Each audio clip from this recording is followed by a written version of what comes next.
June 11, 2018 5:05 p.m. Last updated, June 11, 2018 7:59 p.m. President Donald Trump's Interior Ministry is investing over $300 million to repair aging infrastructure at national parks, wildlife refuges, and fishing hatcheries, battling a massive maintenance backlog left by several previous administrations.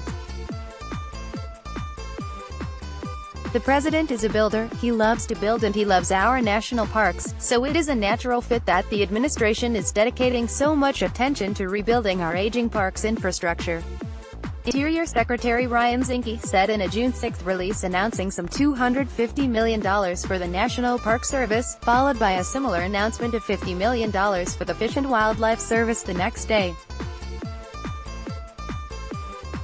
The money will feed dozens of projects, including over $21 million to rehabilitate the guest wings of the Mammoth Hot Springs Hotel in Yellowstone National Park. The outdated guest rooms have long been scorned by visitors otherwise impressed by the historical building. The investment will also increase the guest wings' resilience to earthquakes. Over $18 million has been earmarked for repairs to the Arlington Memorial Bridge, part of a $227 million project to rehabilitate the neoclassical structure spanning the Potomac River in Washington. The bridge has been determined structurally deficient, and, since 2015, can no longer be used by large vehicles such as trucks and buses. Arlington Memorial Bridge in Washington. National Park Service. This is a huge win for Northern Virginia commuters, as well as visitors to the nation's capital. Sen. Tim Kaine, DVA, said, praising the project last year in a press release. As we celebrate this good news, we should also redouble our efforts to pass a major infrastructure bill so other aging bridges don't degrade to such a terrible condition in the first place. Major construction by Kiewit Infrastructure Co. of Hanover, Maryland, should start in the fall. Another project puts over $5 million toward fixing flood damage to the picturesque Scotty's Castle in Death Valley National Park caused by a series of unusual storms in October 2015. The aftermath of floodwaters that cut through the North Road near Scotty's Castle in Death Valley National Park, California, in 2015.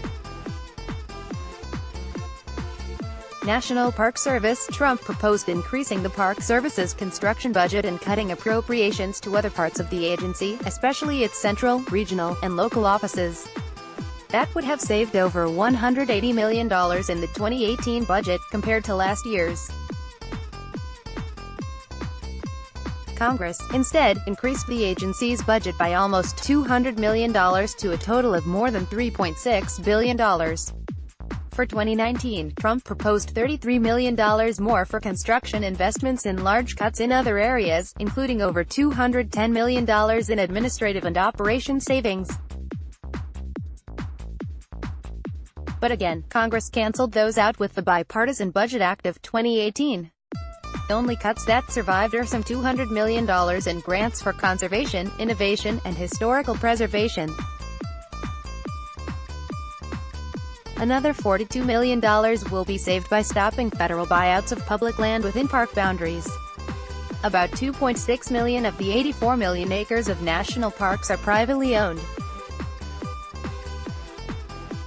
The current investments are but a single step in a steep climb out of the agency's mammoth maintenance backlog. The backlog accumulated over several decades, reaching nearly $12 billion in 2016. It has since decreased to $11.3 billion.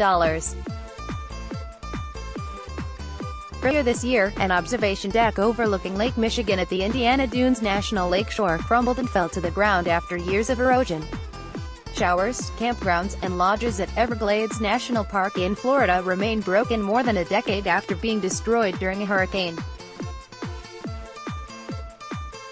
The Statue of Liberty National Monument faces a maintenance backlog of more than $166 million worth of repairs, including over $34 million needed to stabilize the Ellis Island seawall. About half the agency's backlog consists of repairs needed on the more than 5,500 miles of paved roads managed by the agency. There are at least 3 bills in Congress addressing the maintenance of national parks.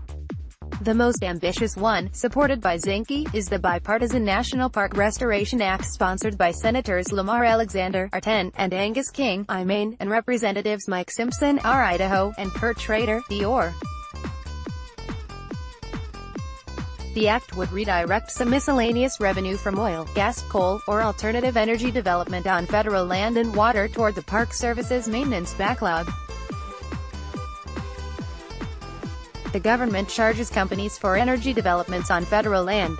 In 2017, it collected about $7 billion, about $1 billion more than the year before. Most are paid out to states and different funds, like the Reclamation Fund, the Historic Preservation Fund, and the Land and Water Conservation Fund. Close to $700 million also went to American Indian tribes and over $2.5 billion went to the general fund of the Treasury. The bill aims to use some of the money going to the Treasury over the next 10 years to restore national park infrastructure.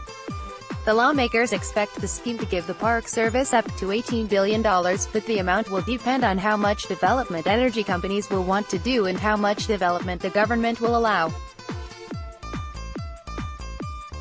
Trump has directed the federal government to streamline environmental and permitting decisions for major infrastructure projects, with a goal to complete the entire process within 2 years.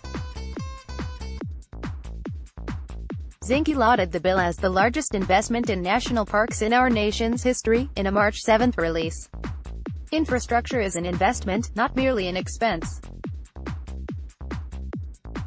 And every dollar we put into rebuilding our parks will help bolster the gateway communities that rely on park visitation for economic vitality, he said.